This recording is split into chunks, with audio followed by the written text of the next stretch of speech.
To get rid of those pesky ads, request stories, listen to unlisted and bonus episodes, and to chat with the gang, support us by clicking the description link. No, I don't want to listen to a Korn song. Jen, No. Not corn, like... Jen, no.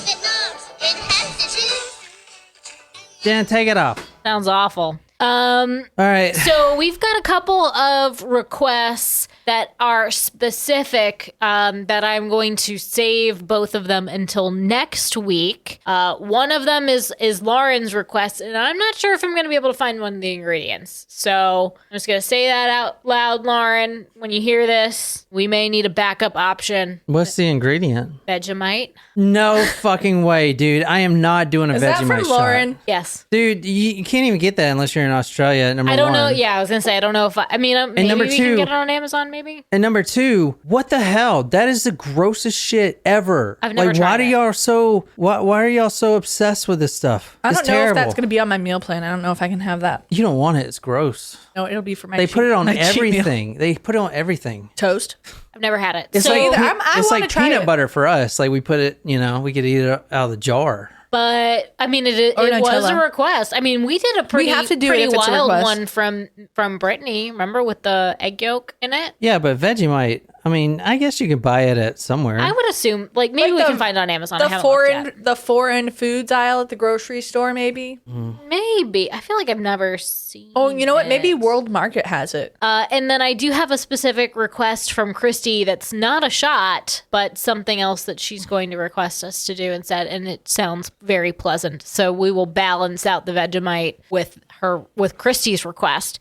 And so after that, if you want to know who's up, Ashley and Shram and Martin, y'all are the three following that. So be thinking if you have a specific request, be sure to shoot me a message. You can certainly shoot me a direct message on Discord if you want, with your specific request. So this surprise shot will be for Griffin. Griffin, I did not see a specific request from you, so I picked. And it will undoubtedly be something that Nicole enjoys because she had to suffer during the Dr. McGillicuddy. Yeah, I suffered big time. All right, this is for Griffin. Y'all, Nicole, thanks again for fixing my bongos. You got it.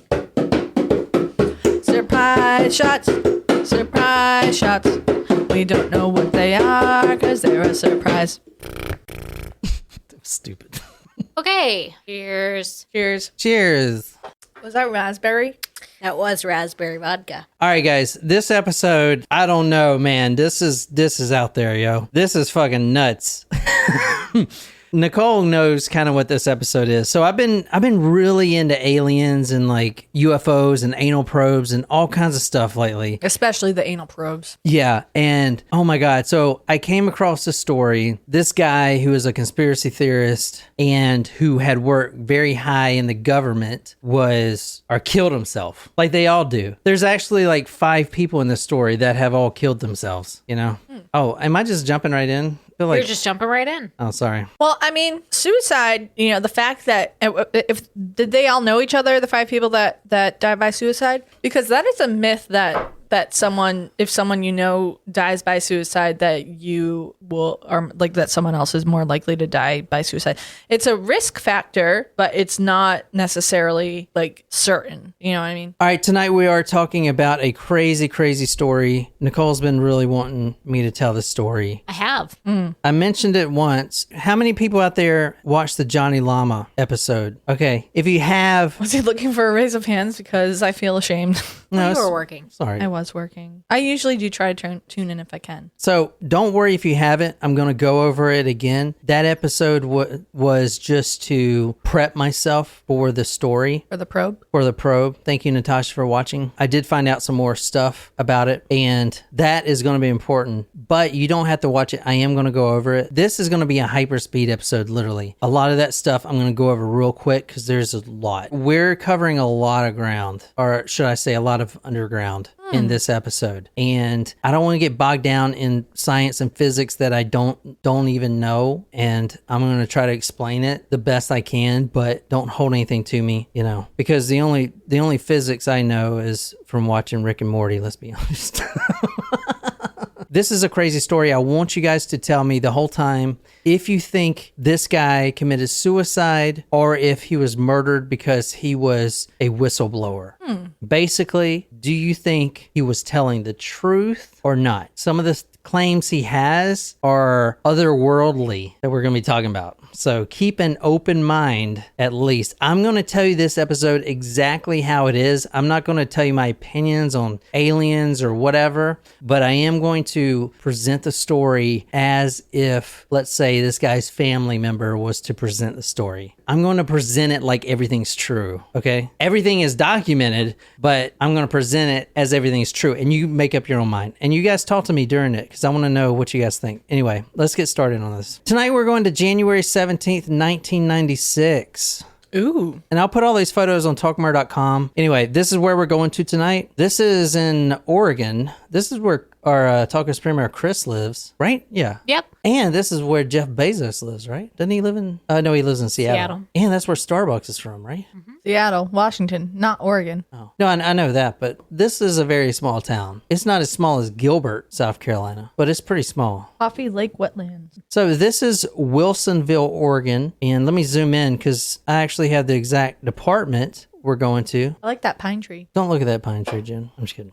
This is Wilsonville. This is the exact apartment we're going to tonight that we're starting at 10980 Southwest Wilsonville Road. So, and there's no street view here, but I mean, it's a fucking apartment. So you guys can just use your imaginations. So we're starting the story January 17th, 1996. I believe Bill Clinton was getting it under the table. Yeah. 10980 Southwest Wilsonville Road, January 17th, 1996. This was the apartment of this guy right here, if you want to describe him, Naquiz. He is I would say middle-aged, like maybe late 40s to 50s. White male, happy-go-lucky. Salt and pepper hair. So this is the guy we're talking about tonight. His name is Philip Schneider. Like I said, January 17th, 1996, the Clackamas, that's the county, Clackamas County Sheriff Department, they show up at the apartment building, and they're accompanied by this guy, Philip, his best friend, Al Pratt. Now, Al Pratt was a neighbor. He lived close by, and both of them were leading Bible study groups together. And if you actually zoom out in the apartment, you can see the church is very close. So they would plan Bible study and they would do that. However, when Al Pratt got there, and this was a couple days before the 17th, he knocked on the door of Phil's apartment, kept knocking, no answer. All right, well, maybe, I don't know, maybe he's out of town. Because he was lecturing at this time. He was traveling across the country lecturing. A few days go by, and then Al comes back to the apartment and he sees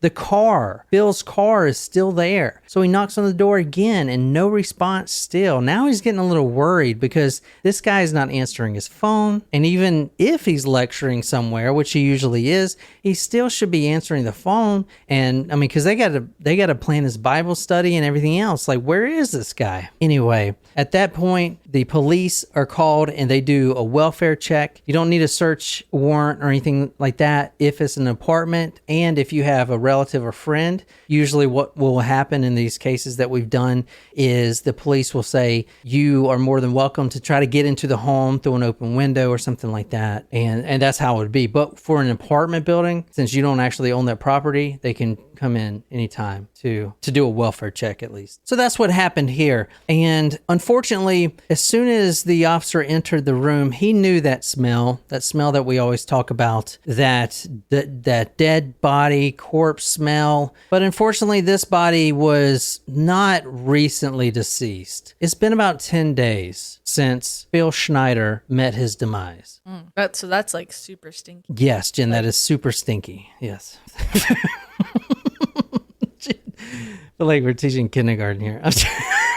All right, I'm going to show you the autopsy photo. So trigger warning, and usually I don't do that, but I'm being nice. So this is what he looks like before. All right, that's him before. Are you showing us pictures of what he looked like after he died? No. I don't believe I'm going to say yeah. Why would I do that? And this is what he looks like after. Oh. He looks like So can you describe what you're seeing? This is the same man. a gray man. Now, this is 10 days after death. His face is very swollen. Why can't I stop looking? Like it does look like there's blood still in the forehead and nose area. Yeah, the red. rest of his face is like almost black, and so is his chest. Does he look like he's been beaten or anything?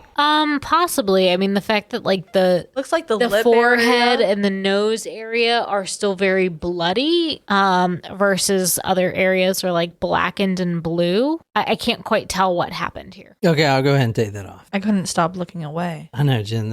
You need to get that checked out. Yo. Oh my God, Megan's like, yes, photos. What?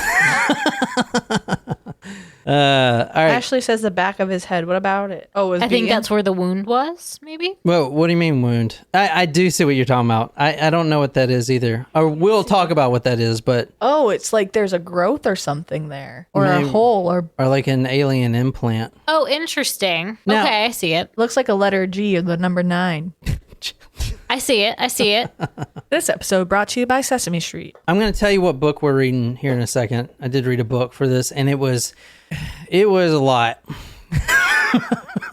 Phil's bloated and dead body had been in the warm apartment for about a week by the time it was discovered. The corpse was found in the most unusual position. The head was resting on the seat of a wheelchair, and the rest of the body arched under an adjustable high-rise bed. Beneath the body on the floor was a pool of blood. There was no blood on the wheelchair. Detective Randy Harris, he gets there. He marks on his notebook, well, this is obviously a stroke. Is it A stroke? A stroke, yeah. How? Why would there be blood all over his face And that stuff on the back of his head. if it was Well, a I'm stroke? going to tell you. Or those worms. Detective Randy Harris, he gets there, takes his notebook out. All right, this is a stroke. Seen these before. I'm sorry. What? What did Shram say? No, it's Wolfie. What'd she say? She said 1 entry point. 2 entry points. What? You were saying count. she made a Sesame Street joke and Wolfie took it. I never and watched that. It was great. Not even growing up? You don't No. know the Count or Cookie Monster or Oscar? No, Jen, see, You're a total Oscar. You are Oscar. you're the one wearing green. How do you know that Oscar was green if you've never seen the show? I have the transcripts of the show right here. Boom, boom, boom, boom, boom. You and me right now, Mortal Kombat. Let's settle this. No, I will not take that bet. No signs of struggle, no scratch marks. Okay, I've seen this before, he thinks. This is a stroke. And this is easy to explain. This man who was wheelchair confined, he was actually on his bed sleeping. He fell off. He fell face forward and his head hit the wheelchair. And then a pool of blood that was on the ground resulted from a brain hemorrhage, which had, quote, spilled out of his mouth, end quote. However, that stream of blood missed the wheelchair entirely. But I didn't see a stream of blood coming out of his mouth. I mean, it was coming from his like eye and nose. Here it is. I think. So this is the scene, and you see a prosthetic here. You see the blood. Did he here. not? He didn't have legs? No, he He had a leg brace. yeah, leg brace. Like We'll Forrest Gump. yes, Jen. You are on a roll, Jen. I'm going to describe the scene of death here in a little bit. We're going to go over the cause of death, yada, yada. We're going to look at more autopsy photos, yada, yada, because y'all didn't notice, and it's fine because it is very hard to see. But that photo I showed you, which I will not show again, but I will show later down the road. Wait, but you just said you weren't going to show it again. Yeah, but later down the road, that photo that I showed you of the autopsy, there was a murder weapon present on the body. Oh. And the fact that y'all didn't see it is the same reason that the detective didn't see it. And it wasn't actually found until 2 days after they removed the body from the apartment. What was it? Well, we'll get to that at the end of the episode. No! No. All right. The body was removed without a coroner coming to the scene of the death, which in Oregon state, that is a violation of the state law. The official autopsy, however, which has not been made public, but I have it, says that there were also some, quote, external evidence of injury to the neck and the right arm. We'll discuss this later. There was also a murder weapon seen on the body. That photo I showed you was a murder weapon there. Interesting that they call it murder weapon, but they say that he died by suicide. Murder weapon. All right. Well, So they're saying it was how he killed himself. like I said, I'm telling this like the family member would tell it like it is. So murder weapon or cause of death, whatever. Like, Oh, sorry, I forgot you were telling it from that point of view, because yes, if it was from the family member, it would be a murder weapon. I was just going because you said that they said that they died by suicide. we'll go into the death scene later, guys. I want to get through who this guy is because he has a lot of people with targets on his head. The last 2 years alone, Phil Schneider had regularly talked about threats on his life, ranging from accidents to gunfights. In fact, this was the 14th attempt of his life and the one that actually killed him. So there were 14 other attempts of killing him by others. 13. This was the 14th attempt. By himself, allegedly. Yeah. All right. To many. Okay. So was this a suicide? And we're not going to go into it right now, but he tells many people, I just want you guys to think about this through the episode. Was it a suicide? He told many people, including his ex-wife, that he had the will to live. Yeah, he does have MS and arthritis. He was wheelchair bound sometimes. That was mostly because of the arthritis. He also had a daughter that they would go to the mall together and he would spend lots of time with her and he loved her. Like, why would you kill yourself? If he was put on life support, he would tell friends, quote, "Don't pull the plug. You never know. I might come back." Interesting. He was also in the process of purchasing land, a lot of land. He was in the deals with that. Not only that, he was in the middle of publishing a book. What book, you ask? I was just going to ask. Well, that book is about UFOs, aliens, the black budget, Ooh, what's that? and the one world government. Ooh. The New World Order. Any wrestling fans out there? First thing you gotta realize, brother, is this right here is the future of wrestling. You can call this the New World Order of Wrestling. I like to watch wrestling. I did sometimes. too. I was really proud of myself with that wrestling episode. I did a good job on that. It was, yeah, it was a really good one. Have you ever watched? Have you watched wrestling recently? No. I like to watch. AEW. I like them. CM Punk's on there now. I would have to stuff my jock strap because I don't see how they get the bulges. Can we not talk No, about I'm your just bulge? no, I'm not. I don't think they're- anybody wants to hear about your bulge. I'm being honest, man. Like I'm being honest. Nobody wants to They're hear like about your half bulge. chubbed the whole time. I don't get it. Don't So- you think they stuff themselves? I mean, that would make me feel a lot better. I'm yeah. sure they do. I'm Who's sure your they do. favorite wrestler? The Undertaker? For bulge size or just wrestling Just in general? in general. Probably John Cena because he gave me a head nod before. Bam, bam, bam, bam. He was in Charleston. He's from Boston. And I looked at him and he goes like this. And I'm like, oh my God. And I freaked out like a little girl. And he's probably like, what a pussy. And then I fucking choke slammed him. Our DDT. Diamond. Yeah. Near I have no where idea what the fuck y'all are talking in about. a town close to where I live, they have little people wrestling, and Tara and I thought that we would try to become professional wrestlers and then try to like wrestle against the little people, so it'd be like David and Goliath type thing. But then we also didn't continue that because I don't think that would work for me. Maybe after I finish my E2M rounds. He would constantly say that someone is trying to kill him. Always there's somebody trying to kill him. He was purchasing land. He was writing a book that was about to get published. He actually obtained a gun for self-defense. This was a friend's gun. He said, listen, there are people following me. You know, I Was could go. he paranoid? I could go- was this legit? Yeah, it was very legit. I could go register a gun, yeah, but I mean, dude, this is like dire. Do you have something I can borrow? If he has a gun, why doesn't he shoot himself to kill himself? Ooh. True. Okay, I mean, all this stuff. Well, how are they saying he killed himself? He also had MS and arthritis. He had painkillers. Wouldn't that be a better alternative? Well, how are they saying he killed himself? I'm gonna get to that at the end of the episode. Naquiz, God, no. Stop being so impatient, Naquiz. He loved his wife and he loved watching his daughter grow up. But more importantly, he was lecturing and at the time whistleblowing on government cover-ups that he himself was involved in. And some of these are very titillizing. All right. tittillating, you mean? No one's watching this anyway. Wolfie says, frustrated Nicole is adorable. Thanks, Wolfie. All right, forget about Phil Schneider for a minute, okay? Forget about the guy I just told you about. We're coming back to him, but first we need to talk about his father.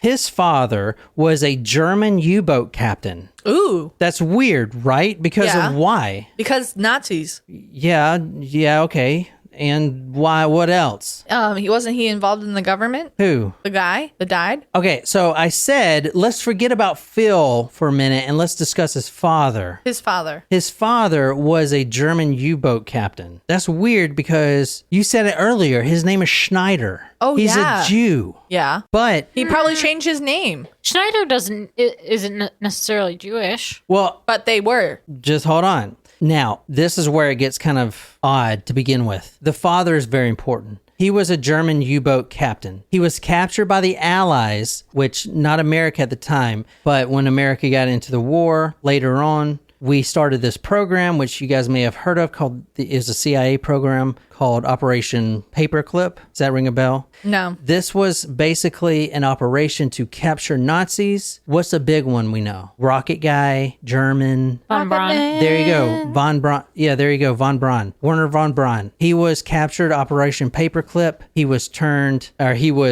forced, I guess. I mean, I don't think he was forced because he just liked He just rockets. wanted to study rockets, right? Yeah, Is the story. But basically, he worked for America, building our rockets, right? Our V2 rockets.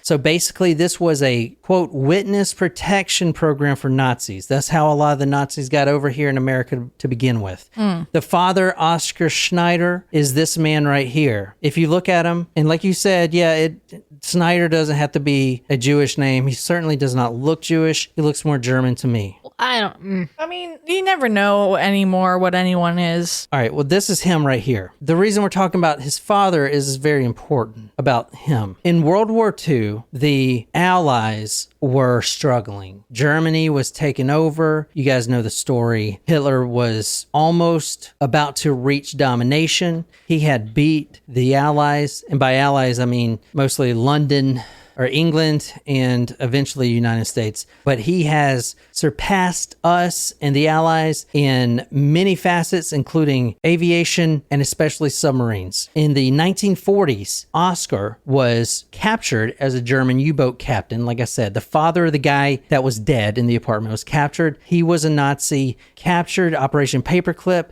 because he was a U-boat captain, brought over to work on the American submarines. We needed to really shine in that area. Yeah, I don't because know. we all live in a yellow submarine. I don't know if you guys have heard of the Nazi mines that were put out. They were magnetized, and metal, any metal, like let's say a big warship going by would attract these mines. These mines would float up to it and blow up once it hits the ship.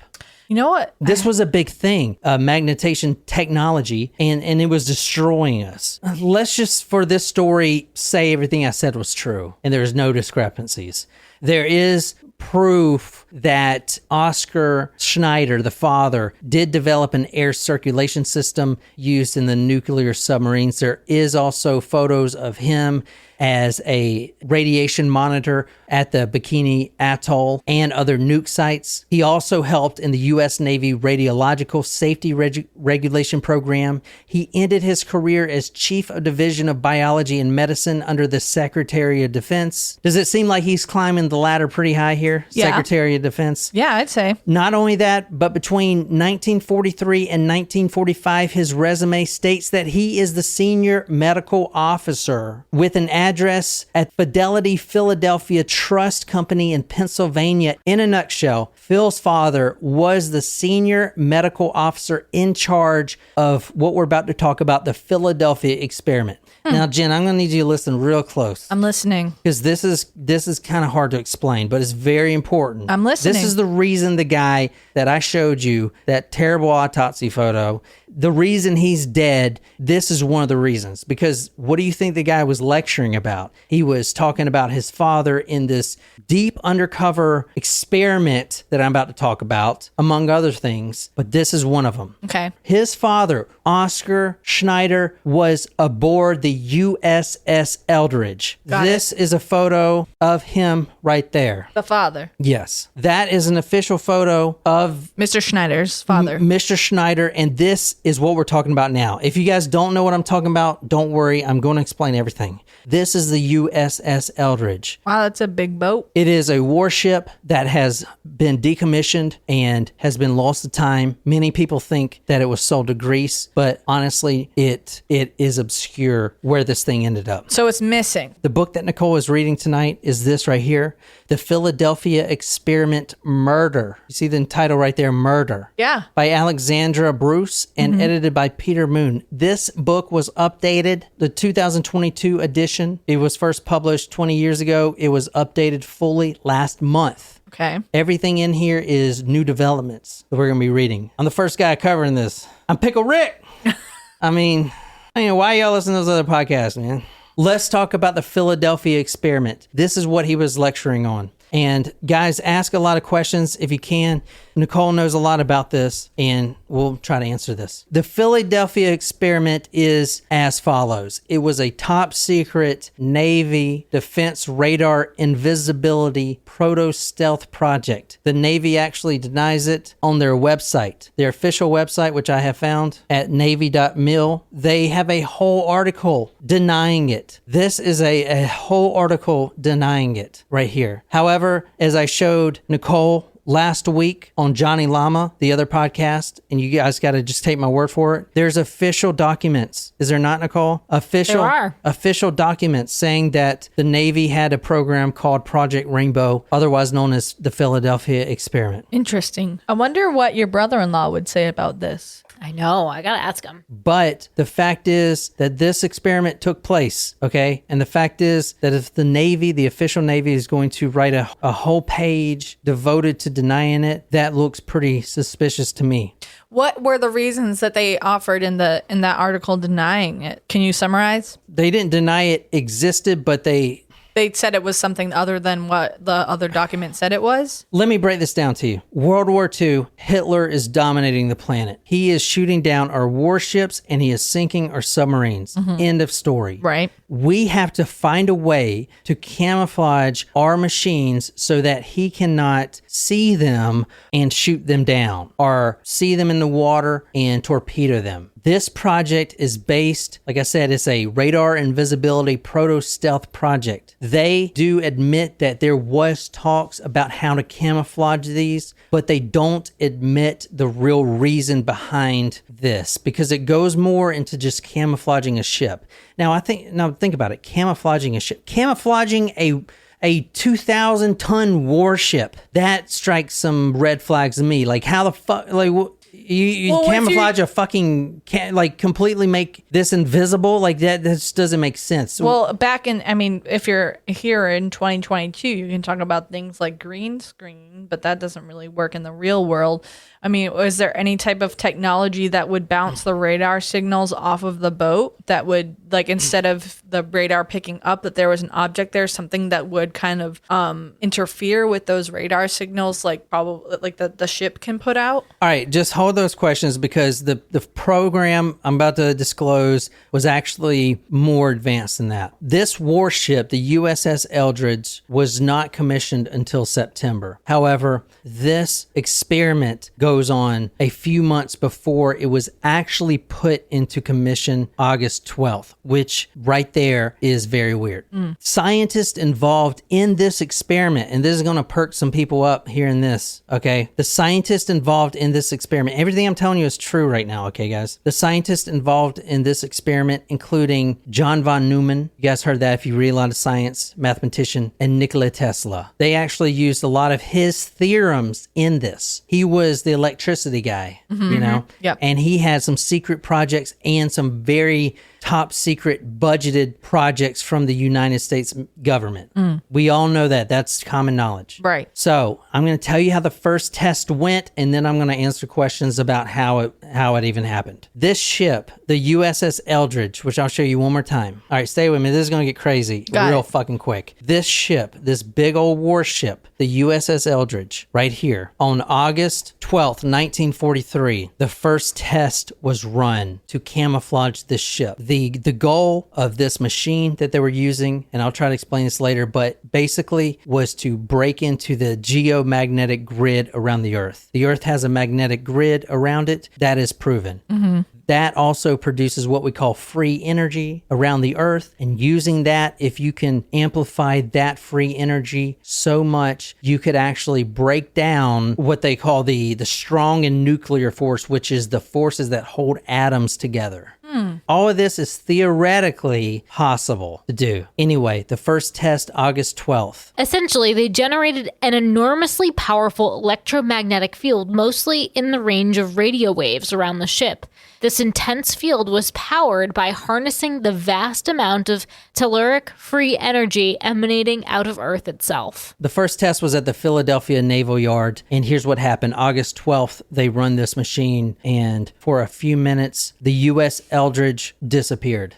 It actually disappeared before it disappeared. Abracadabra. It disappeared and ended up 200 miles away in Norfolk, Virginia, in their naval yard. Wait, what? I told you, just hold all your questions. This is what we talked about on the llama episode. The ship So it disappearance. transported telepathically, and it was just like boop. It teleported. Yeah. Teleport. Thank you. That's Yes. what I meant to say. So when we talk about Project Rainbow and what we talk about this dead guy, Phil Schneider, was lecturing about, he's not saying, oh yeah, we're trying to camouflage these ships for Hitler. He's trying to, what Project Rainbow really was. Oh my gosh, guys, I just broke the code of Project Rainbow. Jen, what the Project Rainbow really was to, quote, teleport material and troops to anywhere on the Earth's geomagnetic grid at any time. This experiment used vacuum tubes and filaments. This was all theorized by Tesla, who was also involved in this.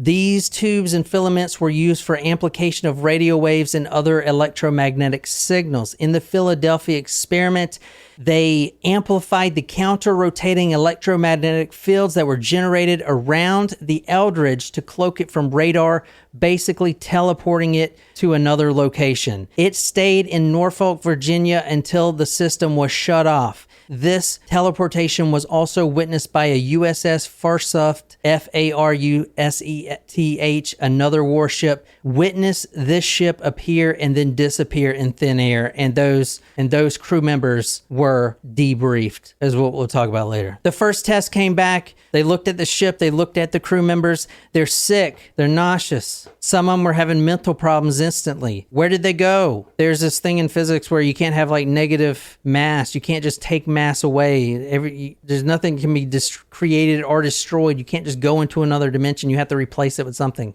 So something happened. They came back. They're completely screwed up in the head. They're throwing up. They don't know who they are. Amnesia. We decided to do another test. Started the generator again. This time, it'll be 20 minutes. 20 minutes after the generator was turned on, would the ship only reappear back. They turned the generator on. A green fog of some sort engulfed the whole USS Eldridge. Disappeared for 20 minutes. Sighted in many places: Norfolk, Virginia, northern Italy, the Gobi Desert, and off Montauk Point in New York. There were also some side effects in the second test. The second test was a lot longer. There were crew members on board. There were some very negative side effects. When the Eldridge finally reappeared in Philadelphia, several men were dead and some were found melded into the steel of the ship. Some were phasing in and out of view, while others were spontaneously combusting. The rest were either driven insane or at least sounded insane from what they reported about their foray into hyperspace. Oh, on that test, did it matter if the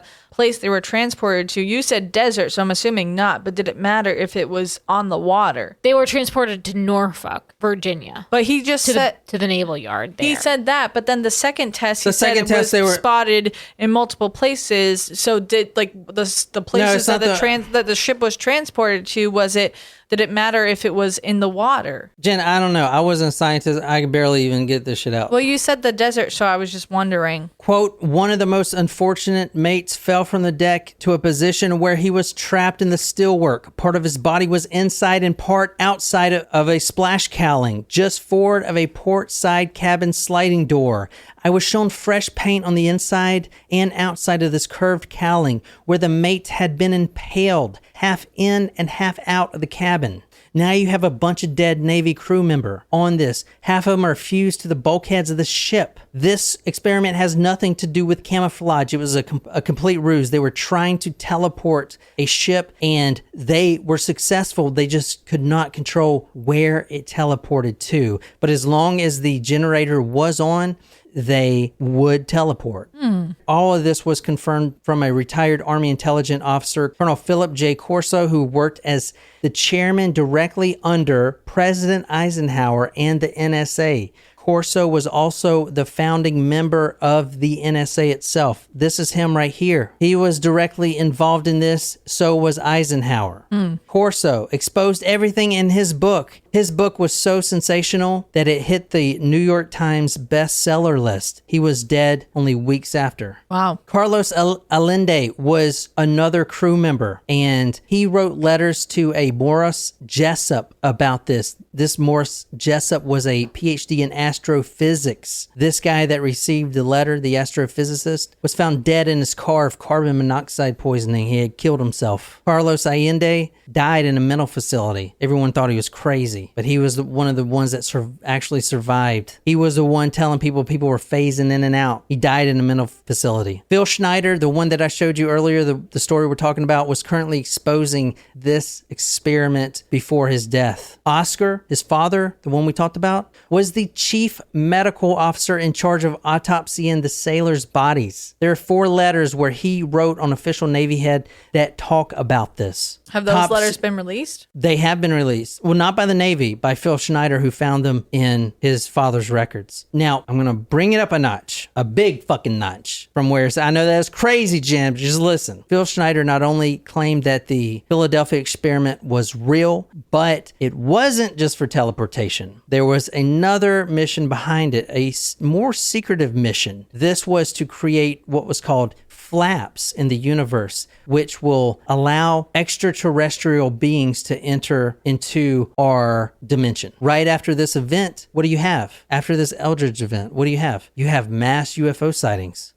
Phil Schneider, 2 years before his death, goes around lecturing because he says he loves his country and he hates that the government is covering this up. And not only that, it is because his father was involved not only in teleportation, that is the very minimum. The real experiment was conducted with the guidance of alien technology, since we didn't have that technology available, using the time variance formulas. This is how UFOs are seen traveling faster than the speed of light. Those aliens that were conducting this experiment, the Philadelphia experiment, according to him, were negative aliens, which means they had an alternative agenda, and we're going to get into that in a second. Like I told you, this fucking goddamn story made my brain explode.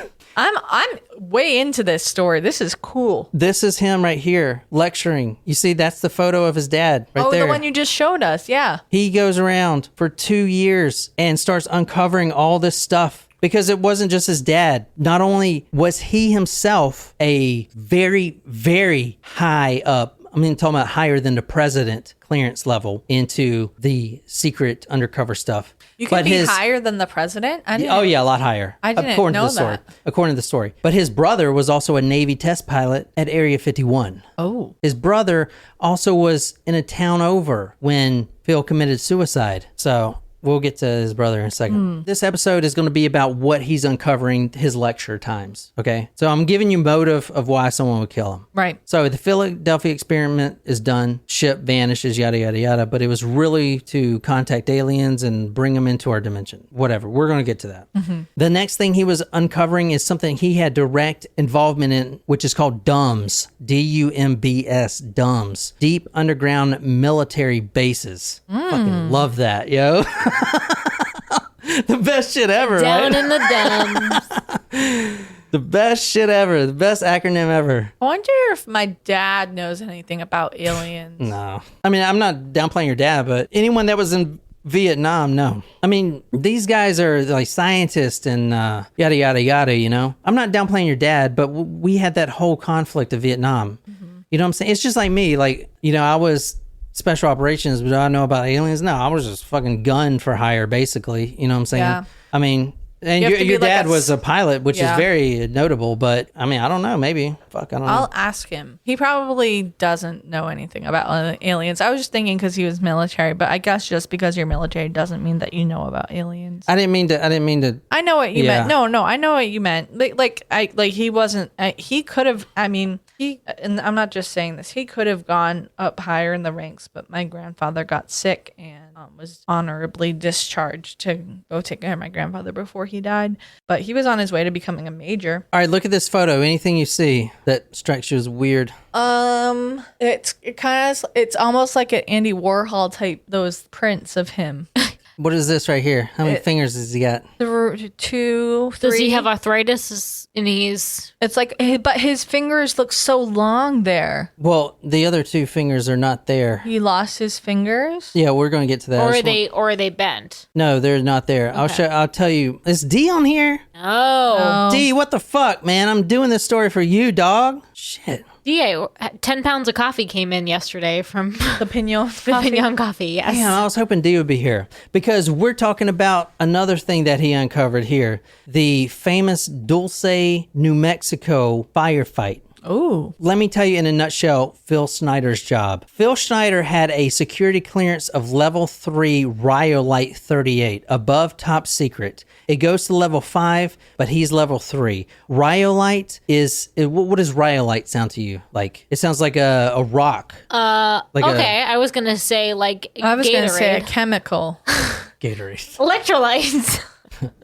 Phil Schneider for 17 years worked on black budget projects. He was a level 3 clearance, above top secret Rhyolite 38. Rhyolite is a sub-classification assigned to geologists. The DUMBs, deep underground military bases, that was his forte. Who do you think builds them motherfuckers? A geologist. They got to dig down and either get into a natural cave system and expand it from there, or put boom boom bomb bombs and make their own spaces underground. That was his job. He's a geologist. He's saying, okay, the rock is too porous here and it's going to collapse, or the rock is too hard here and we can't blow. That's his job. A lot of the underground bases that he would go around lecturing about, 131, I believe, most of them are connected to each other underground. And he would talk about deep underground railroad systems that are currently used by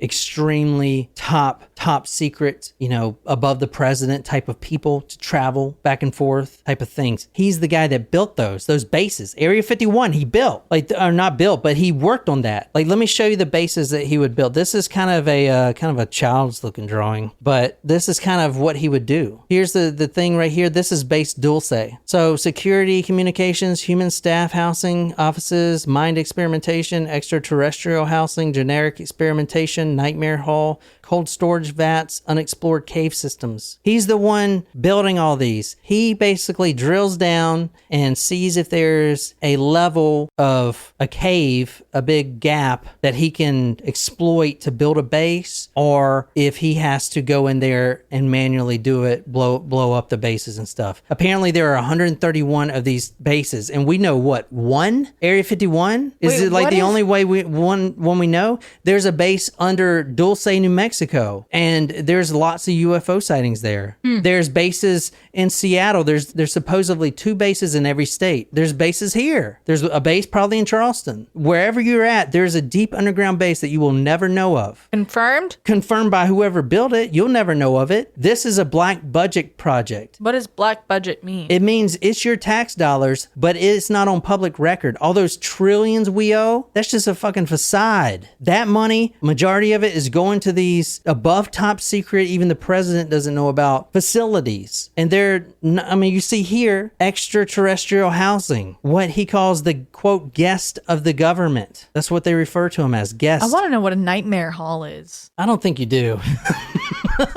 Sounds fucking terrible. All right, you guys lay this or am I rambling? I'm so intrigued by this. Like, I want to believe. He did this for 17 years. However, he was breaking his oath, his national oath. And now it says, if you take an oath, top secret oath. I mean, yeah, it's government blood, secrets. yeah. Not only that, it's a national security issue. True. Okay. There were a lot of people headhunting him at the time. A little bit about him. Black card clearance above the president. He was also an interpreter for a certain government guest, which we'll talk about. He worked directly for the Navy, Office of Naval Intelligence, U.S. Overseas Project Division. He says he quit his black budget project job in disgust because he was disgusted about the trillions of U.S. tax dollars being spent on secret projects. He also claimed the main reason he quit was that the U.S. government was in an, quote, uneasy collaboration with negative extraterrestrial groups. Negative. Yeah, which means, bad, obviously. I know. Well, it's like, hey, it's not like we're not talking to any good ETs. So we're not talking about like just the fact that aliens exist. There were good aliens and bad aliens. So there are multiple different types of aliens out there. Yeah, exactly. One of the aliens, you probably heard of the Greys. Now, guys, I'm not saying I believe this.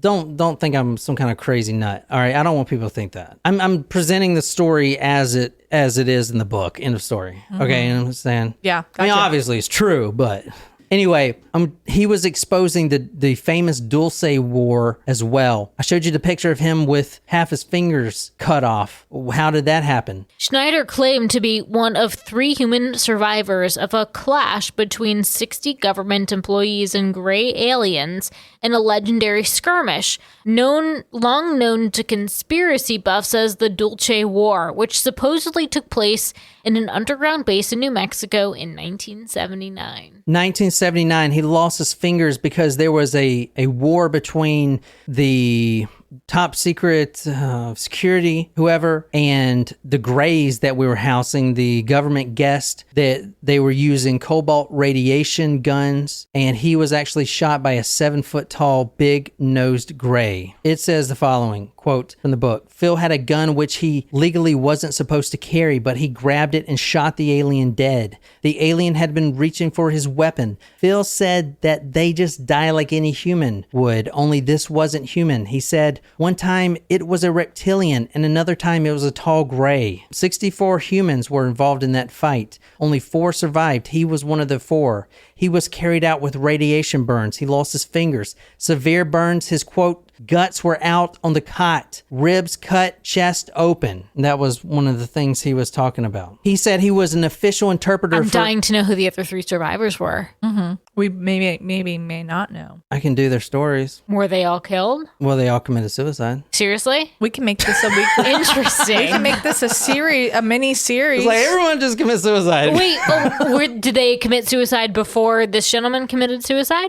Baby, I didn't go into all that. Wait, let's make this a mini series. Like we'll do the next couple ones after next each week. He said he was an official interpreter for Area 51 reptilians. He worked there anyway, and these were called guests of the governments. He was the reptilian interpreter. Reptilian is what you hear about now. There is so much to this. Like Mark Zuckerberg, he's a reptilian. They've been here for millions of years on planet Earth. They've been here first. Humans, we get here second, and the reptilians go underground. However, they've been here a lot longer. Did he talk about the battle too? Yeah, he talked. I'm just briefing over his lectures. Another thing he talked about was a 1955 Greada Treaty. This is well known, and there's documents. Okay, there's documents. I'm gonna show you right now. Stay with me here. 1955, there was a treaty signed between the U.S. Navy and the Zeta Reticuli gray aliens. This is, let me just explain this to you. Philadelphia experiment we talked about.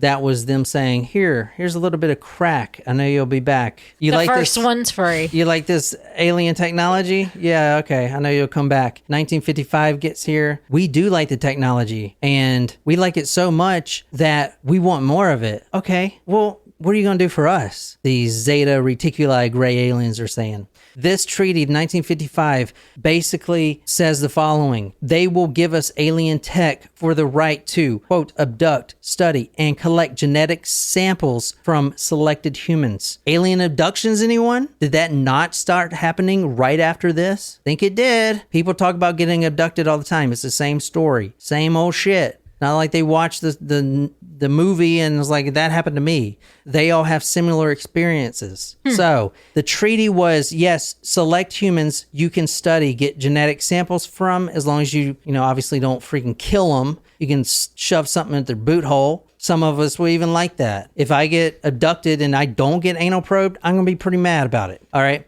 But anyway, here is some of the documentation right here. This is top secret relationship with inhabitants of celestial bodies. What document is this? Where is this from? Jen, this is from 1947. This is above top secret. But here. wait, but I want to know where it came from, though. Like, how do we know that this is legit? Jen, I'm presenting the story. I don't know, man. Like, this is what it is. It's not like it was signed by anyone. This is like... No, but anyone can pull a typewriter type font off of the computer and edit it and make it look like that. I'm presenting the story as it is, yo. Okay. This is from September 24th, 1957. This also... it does have all the stuff on there, though. This also talks about the treaty of the government. Today at the executive session of the IAC, General Mildred Lewis. All of these guys are real people, okay? So, I mean, don't ask me the validity because I don't know. So, this guy right here, he was supposedly directly involved and this is what the grays look like. This is supposedly an actual photo. I'm not sure. That is like the stereotypical alien. So, Phil talked about alien invasion stories. He talked about uncovering ancient Atlantean technology, okay? He talked about uncovering the New World Order, which was a master plan for fascist world governments going on right now to build secret concentration camps on American soil. And he talks about this for the last 2 years before he died. He was mostly lecturing on what to look for when it starts. There's got to be a catalyst, he would say. What did he say? Perhaps maybe a global pandemic will happen. Perhaps maybe a water crisis. Perhaps maybe there might be high inflation. Anything that will bring us to a modern day Fourth Reich. So, I mean, like, all of that stuff is literally happening right now. Yeah. That's not concerning at all. Let's go back to the murder, okay? Okay. Or excuse me, the suicide. George Schneider, also the same name, right? Schneider is the brother of Phil Schneider, the decedent. He is also the sheriff for the town over where Phil lived. He was also a test pilot at Area 51. His brother, which they did not get along, may have helped cover up the murder. Now, I'm going to be real honest. Let me say this for me. If anyone hears this, like, and you want to like kill people that are exposing secrets, like go after the dude that wrote the book. I'm just paraphrasing the book, man. Don't come after me, yo. I do like 3 stories a week. You know what I'm saying? Like, don't come after me. Please. I just feel like I have to say that with this. What the fuck? And Nicole and I are just witnesses to this. Like, we are not involved. We don't know anything. Bystanders, honestly. I mean, everyone's like killing themselves, it seems like. All right. George Schneider, the brother, is a sheriff in the town over where Phil lived. He was also a test pilot at Area 51. The brother may have helped cover up the murder. Let's talk about the autopsy report that was hidden until the ex-wife leaked it. It was done by a Dr. Karen Gunson. According to Phil's ex-wife, Cynthia, the autopsy report had, quote, so many discrepancies that it almost felt like it was not the body of Philip, end quote. The report didn't include all the the natural things an autopsy report is supposed to include. The point of an autopsy report is to look at everything. You don't tell the medical examiner, oh, he's got his hip was replaced. You want him to find that out because that's how you know he's doing a thorough job, and then notate it. You know what I'm saying? That's why they say, oh, the left breast was unremarkable, and or yada yada yada. There's no anomalies. Okay, that wasn't done here. Okay, the report did not include the plastic sternum, a metal plate in his head, a tracheometry that he had, or that he was missing his right lung. Phil's housekeeper said he had been very weak and in lots of pain recently. He had to strap his arms in at night to keep them from moving. His left hand had only 3 fingers. He was wearing a catheter at the time. Let's see if you guys can go back to the first picture and see if you guys can spot the official cause of death. I'm going to show you the first picture again and see if you can spot the death weapon. Is that His tracheotomy? That is his catheter tube tied around his throat. It is tied around 3 times and then knotted, double knotted. So he was strangled, or he died by strangling himself. Asphyxiation. Asphyxiation. He has a catheter tube completely tied around his neck, as you see right here. Ooh.